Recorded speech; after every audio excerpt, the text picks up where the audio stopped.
പ്രിയപ്പെട്ടവരെ, ഇന്ന് നമ്മൾ പോട്ടയില് ഒരു ഓണച്ചന്തയുടെ ഉദ്ഘാടനത്തിനോടനുബന്ധിച്ചാണ് ഞാനിപ്പോൾ സംസാരിക്കുന്നത്.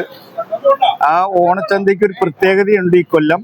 കാരണം ഈ ഓണച്ചന്തയിൽ നിന്ന് ലഭിക്കുന്ന എല്ലാ വരുമാനവും റിന്റു എന്ന പെൺകുട്ടിയുടെ ചികിത്സാ സഹായ നിധിയിലേക്ക് സ്വരൂപിക്കാനാണ് ഞങ്ങൾ എല്ലാവരും തീരുമാനിച്ചിരിക്കുന്നത്. നിങ്ങൾക്ക് എല്ലാവർക്കും അറിയാവുന്നതുപോലെ തന്നെ റിന്റുവിൻ്റെ ചികിത്സാ സഹായത്തിന് വളരെയധികം പൈസയുടെ ആവശ്യമുണ്ട്. അവൾക്ക് ലുക്കീമിയ എന്ന് പറഞ്ഞ രക്താർബുദമാണ്. അത് പല പ്രാവശ്യമായിട്ട് വന്നൊരു കാര്യമായിരുന്നെങ്കിൽ രണ്ടാമതും ഇപ്പോൾ വന്നിരിക്കുന്നത് കൊണ്ട് അതിൻ്റെ ചികിത്സകളും കാര്യങ്ങളും കോഴിക്കോട്ട് ഒരു ആശുപത്രിയിലാണ്. അതിലേക്ക് ഏകദേശം 50 ലക്ഷം രൂപയാണ് അവർ പറഞ്ഞിരിക്കുന്നത്.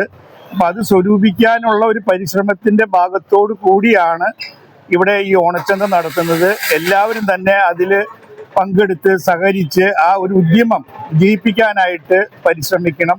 കാരണം ഇത് വെറും ഒരു ഓണച്ചന്തയല്ല, ഇത് 16 വയസ്സായ ഒരു കുട്ടിയുടെ ജീവന്റെ പ്രശ്നമാണ്. അപ്പോൾ ഇതിൽ വരുന്ന ഓരോ നയ പൈസയ്ക്കും ഒരു കുട്ടിയുടെ ജീവന്റെ വിലയുണ്ട്.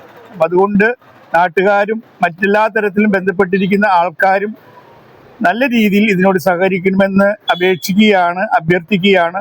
ഞങ്ങൾക്ക് എല്ലാവർക്കും ഓണത്തിന്റെ ആശംസകൾ നേർന്നുകൊണ്ട് നിർത്തുന്നു. നന്ദി, നമസ്കാരം.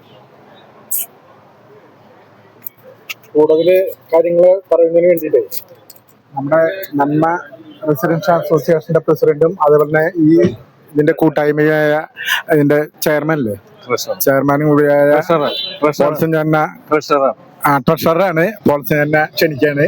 പോൾസേട്ടൻ കുറച്ച് കാര്യങ്ങൾ വിശദീകരിക്കും. എല്ലാവർക്കും നമസ്കാരം. എൻ്റെ പേര് പോൾസൺ. ഞാൻ റിന്റു ചികിത്സാ സഹായ നിധിയുടെ കമ്മിറ്റിയുടെ ട്രഷററാണ്. ഞങ്ങൾ ഇവിടെ ഇന്ന് ഒരു ഓണച്ചന്ത നടത്തുകയാണ്. 10 ദിവസം നീണ്ടു നിൽക്കുന്ന ഈ ഓണച്ചന്തയിൽ ഞങ്ങൾക്ക് ഒരു സുപ്രധാന ലക്ഷ്യമുണ്ട്.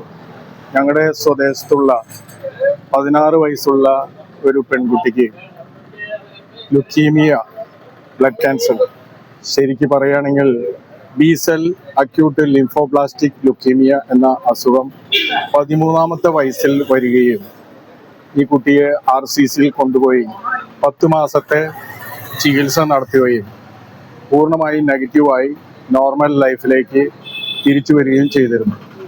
എന്നാൽ ഈ വർഷം ഏപ്രിൽ മാസത്തിൽ ഈ കുട്ടിക്ക് ഈ രോഗാവസ്ഥ തിരിച്ചു വരികയും പൂർവാധികം ശക്തമായി തിരിച്ചു വരികയും ഈ കുട്ടി വീണ്ടും തിരുവനന്തപുരം റീജിയണൽ ക്യാൻസർ സെന്ററിൽ ചികിത്സ തേടുകയും ചെയ്തു.